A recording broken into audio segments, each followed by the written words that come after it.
শ্রদ্ধেয় শায়খ আব্দুল হামিদ আল ফাইজি আল মাদানী হাফিজাহুল্লাহ।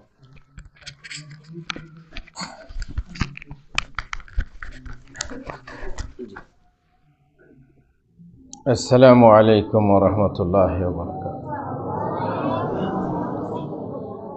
আলহামদুলিল্লাহ ওয়াসসালাতু ওয়াসসালামু আলা রাসূলিল্লাহ ওয়া আলা আলিহি ওয়া সাহবিহি আজমাইন। এই যে আসমান তৈরি হচ্ছে, জমিন তৈরি হচ্ছে, সেই আসমান তার তারকা হচ্ছে তোমরা। তোমাদের ওস্তাদরা হচ্ছেন চাঁদ, আর তোমরা সেই আকাশের এক একটা তারকা। কেউ উজ্জ্বল, কেউ অনুজ্জ্বল। গগনের তারকা হিসাবে জানি না, তোমরা ছোট বাচ্চা, হতে যারা ছোট আছো তারা বোঝো না হতো যে কেন এই মাদ্রাসায় এলাম। বহু ছাত্র ওই ঝাড়খণ্ড থেকে কোথায় খুঁজে খুঁজে খুঁজে খুঁজে ঠিক এমন এক অজব পাড়াগ্রাম যেখানে রাস্তাও ভুলে যায় মানুষে, তোমরা এসেছো। এক একজন এক এক মাদ্রাসায় গিয়ে শিক্ষা গ্রহণ করে কেন, কি জন্য? এক এক ছাত্রের এক এক রকমের নিয়ত, এক এক ছাত্রের এক এক রকমের পরিস্থিতি। কেউ হয়তো বাপ মায়ের চাপে এসেছে, কেউ হয়তো ভবিষ্যতে রুজি রুটি কিছু একটা ব্যবস্থা হবে এই জন্য এসেছে, কেউ হয়তো এসেছে বড় হয়ে গাড়ি বাড়ি করব, যেমন কিছু বক্তা আছে পয়সা কামাচ্ছে, বিশাল গাড়ি বাড়ি করছে, আমিও সেই রকম বক্তা হব। কেউ ভাবছে না, এক এক জনের এক এক রকমের নিয়ত থাকতে পারে। কিন্তু নিশ্চয়ই তোমরা জানো যে এটা হচ্ছে আল্লাহর পথ। যে ইলম শিক্ষা করবে সেটা হচ্ছে নূর। এই নূর কিন্তু সকলের হৃদয়ে প্রক্ষিপ্ত হবে না। আমাদের মুরব্বীরা বলছিলেন যে ইলম চর্চা করলেই হবে না, ইলম প্রচারও করতে হবে। আর তোমরা অবশ্যই জানো যে মানুষের উপরে প্রথম যে ফরজ সেটা কি? কি বলো, কথা বলো। প্রথম যে ফরজ সেটা কি? ইলম শিক্ষা করা। প্রথম ফরজ ইলম শিক্ষা করা। নামাজ রোজা হজ যাকাত কিচ্ছু না, কারণ ইলম ছাড়াই হবেই না এগুলো। তারপর যখন ইলম চর্চা করলে, ইলম শিক্ষা করলে, দ্বিতীয় ফরজ তোমাদের ঘাড়ে চেপে বসবে, মানো আর না মানো, বহন করো আর না করো। সেই ফরজটা কি? যে আমল করা। ইলম করলে, ইলম শিখলে সেটাকে কাজে পরিণত করা। কাজে পরিণত না করলে সে আলেম হতে পারবে না। ইলম চর্চা না, আমল না করলে পরে, আমল না করলে যতটুকু সে আমল করবে ততটুকু সে আলেম থাকবে।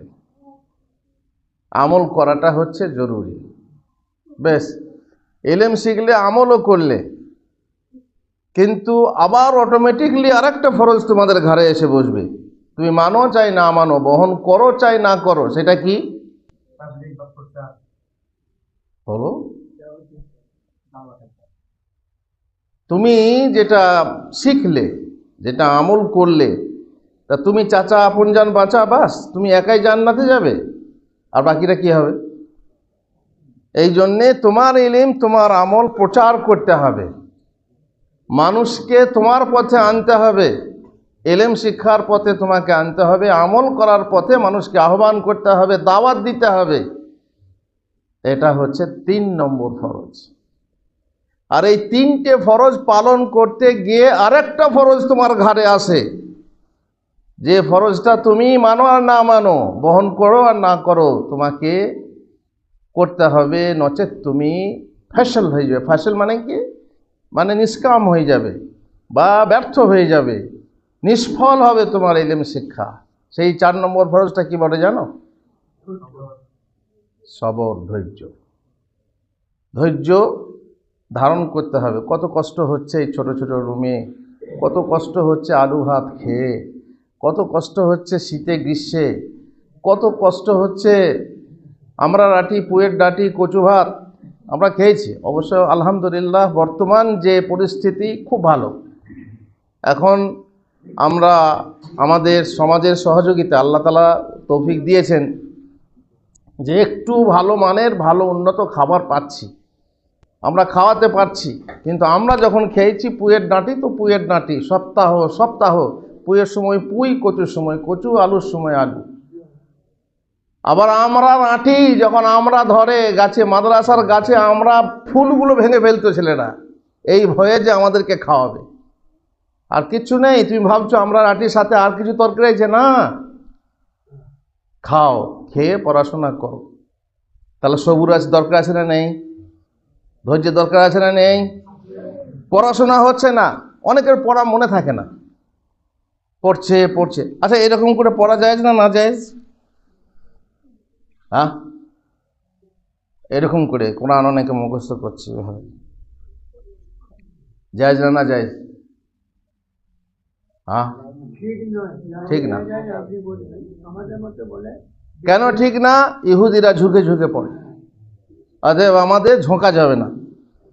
অনেকে বলছে ঘুম চলে আসে তো তাই ঘুমটা তারাই এমনি করে। জানি না এই যুক্তি কতটুকু। ওদের মতো নয় তো, যারা বিড়ি খায় বলছে পায়খানা ক্লিয়ার হবে, গুল মাঝে বলছে পায়খানা ক্লিয়ার হবে। জানি না যুক্তিটা কতটুকু। এটা যুক্তি না।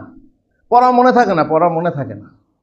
তো পড়া মনে থাকে না, পড়া বলতে পারে না বলে ওস্তাদের হাতে মার খায়। অনেক ওস্তাদ আছেন যারা একটু কড়া, শক্ত, এবং একটু না, অনেকে আবার সীমা লঙ্ঘন করে এমন মার মারেন যে ছেলে বেকায়দা হয়ে যায়। আমাদের মাদ্রাসায় কদিন আগে একটা ছেলেকে মেরেছে, সে আবার ফেসবুকে ছেড়ে দিয়েছে। হ্যাঁ, আজকাল ফেসবুকের যুগ, হোয়াটসঅ্যাপের যুগ, গোটা বিশ্ব দেখবে আপনার মাদ্রাসা কীর্তি।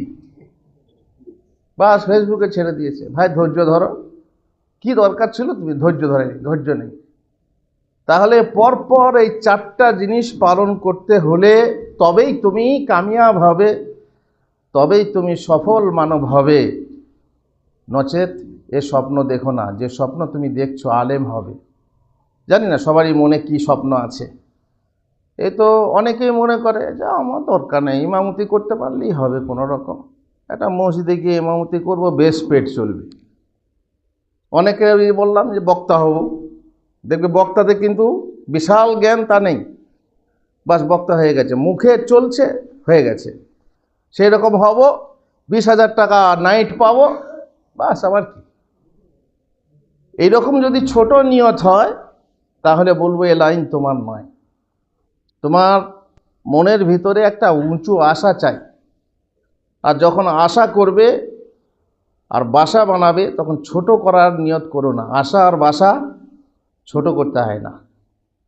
তুমি আল্লাহর কাছে চাইবে রব্বি জিদনি ইলমা, তুমি আল্লাহর কাছে চাইবে আল্লাহুম্মা ইন্নী আসআলুকা ইলমান নাফিআ, যে জ্ঞান উপকারী নয়, দরকার নেই আমার সে জ্ঞানের। কে রাজা হলো, কে মন্ত্রী হলো, কে প্রজা হলো, কে বাঘ ধরলো, কোন বাঘে জঙ্গলে বাঘ এলো, কোন খেলা কে জিতলো, এগুলো হচ্ছে নাগায়ের নাফে। এসব ইলম তোমার নয়। তোমার ইলম হবে কাল আল্লাহু ওয়া কালা রাসূলুল্লাহ সাল্লাল্লাহু আলাইহি ওয়াসাল্লাম। এই যে তোমার পথ, এই পথে যদি এসব ভিতরে ইখলাস আছে, অর্থ আমার কিছুই করবে না, অর্থের দরকার নেই, বিষয় বিভব আমার কিছুই করবে না। আমি যদি এই পথে থাকি, বিষয় বিভব আমার পেছনে ছুটবে ফেতনায় ফেলার জন্য। তুমি দেখবে আজ বড় বড় আলেমদেরকে চাকরি দেওয়া হচ্ছে, বড় বড় আলেমরা হেড মৌলভী হিসাবে সরকারি চাকরি পেয়ে যাচ্ছে। তার কপাল ফুলল, কিন্তু এটা কপাল ফুললো না ফাটলো তারা বুঝবে। আজকে কাল হাদ্দাসানা বুখারী পড়াচ্ছিলেন, কালকে গিয়ে আলিফ জবর আ বা জবর বা, কিন্তু এখানে পাচ্ছিলেন 14-15 হাজার, ওখানে পাচ্ছেন প্রায় 60-70 হাজার। কোনটা ভালো? বাল তুসিরুনাল হায়াতাদ দুনিয়া, দুনিয়াকে প্রাধান্য দিয়ে এইভাবে যদি তোমার মনে ভিতরে থাকে, তাহলে তোমাকে সালাম, তোমার পথ এ পথ নয়। তুমি এসো, তুমি চেষ্টা করো, পড়ো আল্লাহর ওয়াস্তে, এলাই কালেমাতুল্লাহর জন্য, আল্লাহ তাআলার কালেমাকে উঁচু করার জন্য তুমি বড় হবে। এবং তোমার মনের ভিতরে বড় আশা থাকবে, আমি বুখারী পড়াবো। বুখারী পড়াবার মৌলবি নেই, বুখারী পড়াবার মৌলবিটা দেখো চলে যাচ্ছে। আর ভালো মুদাররিস নেই, আখলাকমান, চরিত্রবান, পরহেজগার আলেম নেই। তুমি বলো আমি পরহেজগার আলেম হব, তুমি বলো আমি দিনের দায়ী হব। বক্তা হওয়া জরুরি নয়, দিনের দায়ী হও, দুটো কথা বলতে শিখো, সমাজে খুতবা দিতে শিখো, মানুষের তারবিয়াত করো। এক এক ইমাম সাহেব কোন গ্রামে 30-40 বছর থাকছে, অথচ তার হাতে কেউ মানুষ হয়েছে বলে প্রমাণ নেই, কোনো তারবিয়াত নেই, চুপচাপ নিজের মাস ফুরায় বেতন, আর নিজে ওই ছোট ছোট বিটি ছেলে আর বেটা ছেলেকে পড়ায়, আলিফ যাওয়ার আ বা যাওয়ার বা, বাস। কিন্তু একটা ছেলেকে গড়ে তাকে মাদ্রাসায় পাঠানো, তারবিয়াত করা, বলতে পারবো, যেমন বলছেন যে আমি অমুকের হাতে এই হয়েছে, অমুকের হাতে এই হয়েছে, কই সেটা তো দেখছি না সবারই। নিজের পেটের ধান্দা করতে করতে দিনের ধান্দা আর হয়ে ওঠে না। অবশ্যই পেটের চিন্তা আছে, কিন্তু আমি বলছি না যে পেটের চিন্তা করা যাবে না, আমি বলছি যেন এটা সানবী হয়। আর আউলাবী কি হয়? তোমার দিন, তোমার এলা কালেমাতিল্লাহ তুসির যেন না হয়, ইসার যেন না পায়। তোমার নিয়তে দুটোই চাই, রব্বানা আতিনা ফিদ দুনিয়া হাসানা ওয়া ফিল আখিরাতে হাসানা। যখন প্রাধান্য দেবে তখন কোনটা প্রাধান্য পাবে? কোন জায়গায় যদি মদ আর দুধ আসে, কোনটাকে প্রাধান্য দেবে?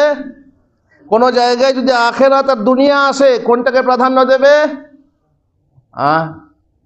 আখিরাতকে প্রাধান্য দিতে হবে, আখিরাতকে প্রাধান্য দিতে হবে। দেখো মিশরে কিংবা সৌদি আরবে, আমার মনে আসছে না, একবার কোরআন প্রতিযোগিতা হয়েছিল। কোরআন প্রতিযোগিতাতে এক ওয়াফদ এসেছিল মিশরের, সম্ভবত মিশরের ওয়াফদ। তো তাদের মধ্যে মোটা মোটা পুরস্কার পেয়েছিল। ফার্স্ট পুরস্কার কি ছিল জানো? একটা বিরলভাবে ছাপা কোরআন, ফার্স্ট পুরস্কার। আর সবাইকে পুরস্কার দেওয়া হয়েছিল, একটা করে দামি ঘড়ি দেওয়া হয়েছিল। ওই যে দামি দামি ঘড়ি আছে, দেখবে যে দামি ঘড়িগুলো সেলিব্রিটিরা পরে, কি বলে, বিশাল বিশাল দাম। তো ওনার কোরআনটা নিয়ে মনটা ছোট হয়ে গেল। উনি চাইছিলেন কোরআনটা না পেয়ে যদি একটা ঘড়িও পেতাম তাও হতো। এটা কি হলো তোমার মনের ভিতরে? কি পেল ঈসা? দিন না দুনিয়া? দুনিয়া দিয়ে বলো, আপনি তো প্রথম ওয়াফদের, আপনি হচ্ছেন রাইস, আপনি দুটো কালেমা বলুন। তো উনি আরবিতে কালেমা বলতে বলতে উনি বলছেন যে আপনাদের শুকরিয়া জ্ঞাপন করছি যে আপনারা আমাকে পুরস্কৃত করেছেন, আমাকে মুসহাব দিয়েছেন। আর তারপরে বলছে ইন্না সাআতা লাআতিয়াতুন লা রাইবা ফিহা। বুঝলে কিছু? বুঝলে না? ইন্না সাআতা লাআতিয়াতুন লা রাইবা ফিহা মানে কি? কিয়ামত অবশ্যই আসবে, তাতে কোনো সন্দেহ নেই, এটা কোরআনের আয়াত। কিন্তু উনি ইঙ্গিত করছেন সা মানে ঘড়ি, যে কোরআন পেয়েছি এবার ঘড়িও আসবে আমার কাছে। বুঝতে পারছো? এই একটা আছে না, মৌলী সাহেবরা গল্প করে, তালবিমরা গল্প করে, ওই যে কোরআন খানি করতে যায়, দিয়ে বলে চলুন কোরআন পড়ুন। কোরআনে খিদে লেগেছে, এখন খিদে লেগেছে, তখন বলছে কোরআন পড়ছে, তো বলছে আতিনা গাদা আনা লাকাদ লাকিনা মিন সাফারিনা হাযা নাসাবা।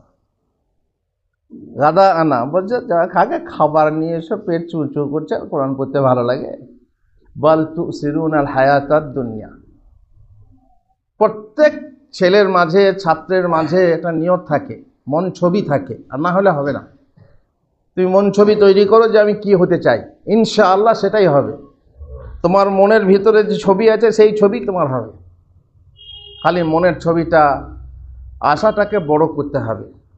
যেখানে তুমি আল্লাহর কাছে চাইবে, আল্লাহর কাছে বড় জিনিসটা চাও।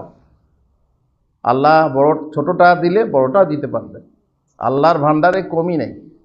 নচেত এমন হবে যে ফুল বাগানের পাশ দিয়ে তুমি পার হয়ে যাচ্ছ, গোটা বাগান আলো হয়ে আছে ফুলে, আর তুমি মালির কাছে গিয়ে বললে আমাকে দুটো ফুল দেবেন, তো মালি খুশি হয়ে বলছে নাও বাবা নাও, ফুল নাও।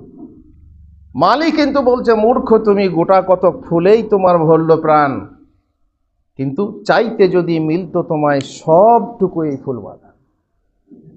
মূর্খ তুমি, সামান্য ইলম চর্চা করে, সামান্য জ্ঞান তুমি আল্লাহর কাছ থেকে চেয়ে নিয়ে তুমি পেটের ধান্দা করতে লাগলে, অথচ তুমি যদি চাইতে সমস্ত ফুল বাগান আমি তোমাকে দিতাম। তুমি বড় হতে, চাওয়ার সময় চাইতে হবে বড় জিনিস, চাওয়া আশা করার সময় করতে হবে বিরাট আশা। বেশ, তাহলে কি হলো? কলম কালি মন লিখে তিনজন, বাংলা একটা প্রবাদ আছে, কলম কালি মন। লেখাটা তখনই হবে যখন এই তিনটে জিনিস হবে, তবে লেখা হবে। কলম চাই, কালি চাই, আর মন চাই। তুমি আছো, রসদ চাই, কিছু খরচপাতি তো লাগবেই, তো সেই খরচ আছে, রসদ আছে, কিন্তু যদি মন না থাকে, মন না থাকলে পরে তোমার লেখা হবে না, লেখাপড়া কিচ্ছু হবে না। মন চাই। যদি তুমি নিজের মনে ভালোভাবে পড়াশোনা করো, ইনশাআল্লাহ কামিয়াবি তোমার কদম চুম্বন করবে। যদি তুমি ভালোভাবে লেখাপড়া করো, যেভাবে করতে হয়, সব সময় চেষ্টা করতে হবে আমি ক্লাসে ফার্স্ট হব, সব সময় চেষ্টা করতে হবে যে আমি 90-এর উপরে নম্বর থাকবে আমার। এই চেষ্টা করে যদি পড়াশোনা করো, তাহলে তুমি একদিন না একদিন ইনশাআল্লাহ তোমার যে আশান্বিত জায়গা সেখানে পৌঁছতে পারবে। এবারে আমাদের প্রশ্ন, আমাদের জীবনী, আমাদের ওই রকম, ওনারা শুনছেন জীবন যদি বলতে যাই, জীবন আমার লেখা আছে, কিভাবে পৌঁছলাম, কিভাবে মন ছবি তৈরি করেছিলাম, সেটা একটু ইঙ্গিত দিই। আমি যখন মহিষাদৌড়ি মাদ্রাসায় পড়ি, তো সেখানে মন ছবি তৈরি হয়। একজন আমাকে বলতো যে তুমি আরব যাবে, অল মাদ্রাসায় ফার্স্ট হয়েছি, তুমি আরব যাবে। না, আরব যাওয়া আবার কি? বলছে হ্যাঁ আরব যাই না, আজকাল যাচ্ছে, কেউ কেউ আরব চলে যাচ্ছে। আমরা ভাবছি আমার গরিবের ছেলে, কোথাও আরব কি করে যাবো? ছেঁড়া কাঁথায় ঘুম দিয়ে লাল টাকার স্বপ্ন দেখাচ্ছ? না না, আমরা পারবো না। বলছে এই খাবার তুমি জানো না, বিনা পয়সায়। বিনা পয়সায় আরব কি করে যাব? তো বলছে তোমার যে নম্বর, তোমার যে বুদ্ধি, তুমি যেতে পারবে, তুমি এখানে থেকো না, তুমি ইউপি চলে যাও। না না না, মনে বলছি না না, কিন্তু ভিতরে লোভ ধরে গেছে, ভিতরে লোভ ধরে গেছে, আরব যাব, সেখানে গিয়ে পড়াশোনা করব, মদিনাতে পড়াশোনা করব। বাস শুরু হয়ে গেল মনের মন ছবি, मैं यहाँ हूँ मेरे दिल मदीना में है। এমন ধরে গেল নেশা, ইনশাআল্লাহ তাহাজ্জুদের নামাজে দোয়া করেছি, আল্লাহ তুমি রক্ষা করো এই গরিবী হাল, যে হাল ধরতে পারি না, একটা বই কিনতে পর্যন্ত পারি না। সেখানে আল্লাহর কাছে দোয়া করে করে, আমার আস্তামশাই শুনেছিলেন ওনার দোয়া কবুল হয়, মানুষের দোয়া কবুল হয়, যে তুমি 5 মিনিট দোয়া করে কবুল হয়। তুমি তাহাজ্জুদের নামাজে দোয়া করো, নামাজের ভিতরে দোয়া করো, আল্লাহ কবুল করবেন। কিন্তু চাও তো মন ভরে, মন ভরে চাইতে হবে যে আল্লাহ আমি আলেম হব, আমি ভালো জায়গায় গিয়ে আলেম হয়ে আসবো। সেটা যদি চাও, তারপরে চেষ্টা করো। মানারাত আল আখিরাতা ওয়া সাআলাহা সাইয়াহা, শুধু ইরাদা করলেই হবে না। কি চাই? সাই চাই, চেষ্টা চাই।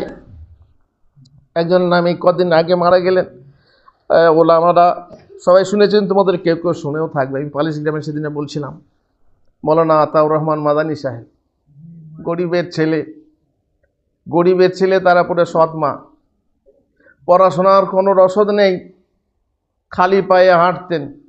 মাদ্রাসায় পড়তে পড়তে মনের ভেতরে মন ছবি তৈরি হয়ে গেছে, বড় আলেম হব, বড় জায়গায় যাব। বিনা পয়সায় বিনা টিকিটে চলে গেছেন দিল্লি, বিনা টিকিটে। সেখানে গিয়ে পড়াশোনা করে সেখান থেকে বোম্বাই, বোম্বাই থেকে হাজিদের সাথে জাহাজে বিনা পাসপোর্ট আর বিনা টিকিটে। কি করে হয়েছে জানি না, বলতে পারবো না। এইরকমই শোনা যায় যে পাসপোর্ট নেই, টিকিট নেই, হাজিদের সাথে কোনো রকম। তখন তো জাহাজে যেত হজ করতে, অল্প খরচে হতো। আর তাদের সাথে মাল বইতে বইতে কি করে জাহাজে চেপে পড়েছে। জাহাজে ধরা পড়লেন, জাহাজে ধরা পড়লে একটা রুমে তাকে বেঁধে রাখা হলো, দরজা লাগিয়ে আটকে রাখা হলো। তিনি আল্লাহর কাছে দোয়া করছেন যে আল্লাহ তুমি আমাকে পৌঁছে দাও, নবীর দেশে পৌঁছে দাও। তারপরে জাহাজ যখন কাছাকাছি হলো, আলো দেখা যাচ্ছে, জিদ্দা বন্দরের কাছাকাছি হলো, তখন উনি কোনো রকমভাবে ফাঁক পেয়ে সিকিউরিটি গার্ডকে ফাঁকি দিয়ে জাহাজ থেকে ঝাঁপ মারলেন। সঙ্গে কিছুই নেই, বচকা বুচকি পুটলা পুটলি কিচ্ছু নেই, টাকা নেই, পয়সা নেই, টিকিট নেই, পাসপোর্ট নেই। নেমে পড়লেন পানিতে আল্লাহর নাম নিয়ে, সাঁতার কেটে কেটে কেটে কেটে কেটে কেটে এক সময় গিয়ে কেনারাতে উঠলেন। সেখান থেকে কোনো রকমভাবে মক্কায় পৌঁছলেন। মক্কাতে গিয়ে দারুল হাদিস আল খাইরিয়া, যেটা মাদ্রাসা কি বলে, মদিনা ইউনিভার্সিটির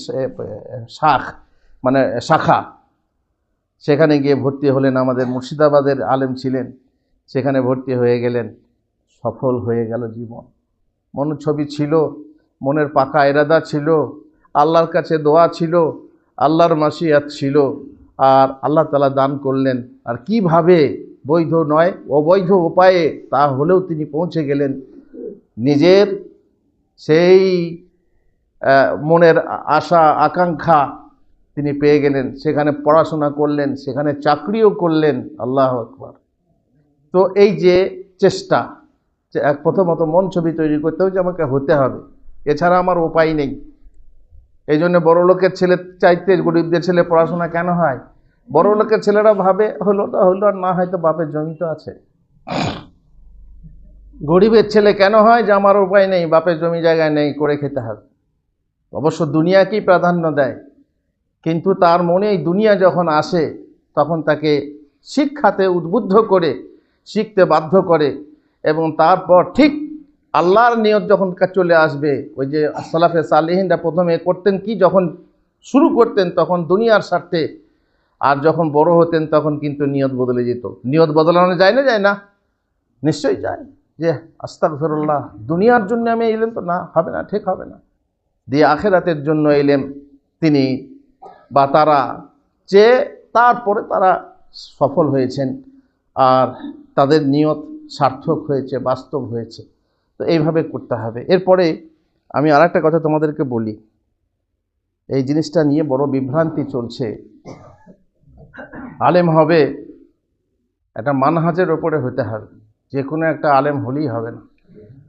আকীদা সঠিক হতে হবে, ও তো মাদ্রাসা ঠিক করবে, কিন্তু মানহাজটা কিভাবে ঠিক হবে? মানহাজ মানে হচ্ছে পদ্ধতি, মানে চলার রাস্তা। যেমন চলার রাস্তা, তুমি আলেম হয়ে চলবে কোন পদ্ধতিতে, দাওয়াতের পথে যাবে কোন পদ্ধতিতে দাওয়াত দেবে। ময়দানে বহু রকমের পদ্ধতি আছে, যাকে মানহাজ বলা হয়। আমি কারো সুনাম বদনাম করার জন্য বলছি না। আমাদের সামনে রয়েছে আহলে হাদিস বলে সংগঠন এবং দাওয়াতের মানহাজ। অবশ্য ভাগাপাটি হয়ে আছে ব্যক্তিগত কারণে। 2 নম্বর হচ্ছে তাবলিগি জামাত, জামাতি মানহাজ। 3 নম্বর হচ্ছে জামাতে ইসলামী, রাজনৈতিক ঘেঁষা দাওয়াতি মানহাজ। আর 4 নম্বর হচ্ছে বোম ফাটিয়ে জেহাদ করার মানহাজ। কটা হলো? 4টা। তোমার কাছে যদি কেউ আসে, তাকে আহলান সাহলান জানাবে, না তুমি তোমার সালাফি মানহাজ নিয়ে থাকবে? সালাফি মানহাজ, জামাতি তাবলিগি মানহাজ, জামাতি মানহাজ, জেহাদি মানহাজ, সবগুলো কি ঠিক? যদি বলো সবগুলোই ঠিক, ওটাও ঠিক, এটাও ঠিক। যেমন ওরা ধর্মনিরপেক্ষ, সব ধর্মই সমান, সব ধর্ম ঠিক, আর আমাদের সব মজাবি, সব মানহাজই ঠিক। অনেক অনেক বড় বড় বক্তা তারা বলছেন মানহাজ বলা বিদাত। তারা বলছে যে মানহাজ বলা বিদা। মানহাজ আবার কি? আমরা সবাই মুসলমান। তো ভাই সবাই মুসলমান ছিলাম, কোরআনে আমাদেরকে আল্লাহ মুসলমান বলেছেন, তখন দল হয়নি, অথচ আল্লাহর নবী বলেছেন 73 দলে ভাগ হব। তো দলে দলে ভাগ হওয়ার পরে তো একটা সঠিক জিনিস আছে, মা আনা আলাইহি আল ইয়াউম ওয়া সাহাবী, আমার সাহাবারা যে মানহাজের উপরে আছে, আমি যে মানহাজের যে পথে আছি, সেই পথ যে গ্রহণ করবে সেটাই হচ্ছে সঠিক জান্নাতের পথ, বাকি পথ তো সঠিক নয়। তাহলে বলো কোন মানহাজটা তুমি গ্রহণ করবে, নাকি সবাইকে স্বাগতম জানাবে? সেইটা কিন্তু মনের ভিতরে ঠিক করতে হবে। তুমি কোন মানহাজে আছো? সালাফি মানহাজে আছো, নাকি সবাইকে বলে আমি হচ্ছে অমক, আহলান ওয়া সাহলান, অমক বলছে হ্যাঁ আহলান ওয়া সাহলান। সবাই যদি সমান হয়, জগা খিচুড়ি মানহাজ হয়, তাহলে কিন্তু বিপদে পড়বে। আমার কাছ থেকে একটা নসিহত নাও, একটা মানহাজ গ্রহণ করো, সহি মানহাজ, সালাফি মানহাজ গ্রহণ করো, আর সেই মানহাজ অনুযায়ী পড়াশোনা করো, এবং সেই সালাফি অনুযায়ী পড়াশোনা করাও, আর সেই সালাফি মানহাজ গ্রহণ করে দাওয়াতি কাজ করো। একটা মানহাজে চলো। খিচুড়ি ঘাঁটা মানহাজ যদি হয় তুমি পাবলিকের কাছে হয়তো সমাজ দিতে হবে, যে সমাজে যাবে আহলান ও সাহলান, সেখানেই তোমাকে বক্তৃতা করাবে, সেখানেই তোমাকে আন্ডা খাওয়াবে, এটা ঠিকই, কিন্তু তুমি তোমার যে স্বকীয়তা, স্বাতন্ত্র তোমার হারিয়ে ফেলবে, আর সেখানে গিয়ে তুমি নিজেকে গুলিয়ে দেবে, আর এটা তুমি নিজের ক্ষতি নিজে করবে। সুতরাং খুব সাবধান। মানহাজ যাদের নেই তাদের সঙ্গে উঠা বসা করো না, তাদেরকে ডেকো না, তাদেরকে বক্তৃতাও করো না, সেরকম বক্তা আনবে না যে বক্তার মানহাজ ঠিক না। বলে আমি জানি না, জানো, আশেপাশে খোঁজ খবর নাও, চোখ কান খোলা রেখে এমন বক্তা নিয়ে এসো জলসার জন্যে, নামাজ আদায় করতে হবে, আদায় করে দিতে পারলেই যাকে তাকে নিয়ে এসে আদায় করাবো, ইত্যাদি ইত্যাদি। কোনো দেখবো না, সব ধর্ম সমানের মতো, সব মজহাব সমান যদি তুমি মনে করো, তাহলে কিন্তু সর্বনাশ হবে। জগা খিচুড়ি এই মানহাজ মোটেই ঠিক না। বেশ কয়েকটা প্রশ্ন এসেছে, তোমাদের প্রশ্ন থাকলে পরে শুনছি।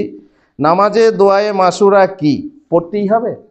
না, পড়তেই হবে তা না, তবে একটা দোয়ার জন্য বলা হয়, আল্লামা আলবানী রাহিমাহুল্লাহ বলেছেন ওয়াজিব, যেটা প্রথমে পড়তে হয়। কি দোয়া? 4টে জিনিস থেকে পানাহ চাওয়ার দোয়া। আল্লাহুম্মা ইন্নী, কি জি কও না জি, কি দোয়া শেখোনি তোমরা?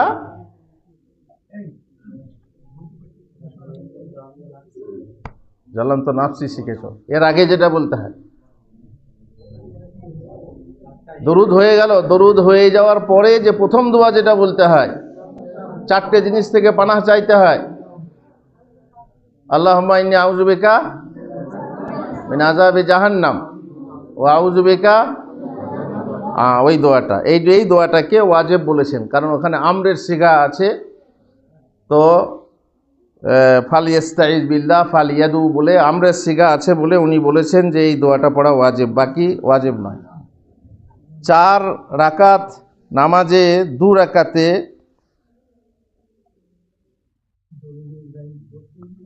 রাকাতে দরুদে ইব্রাহিম কি পড়তেই হবে?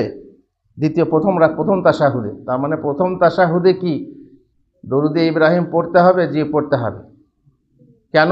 তার বিস্তারিত আলোচনা আমার সালাতে মুবাশশিরে আছে।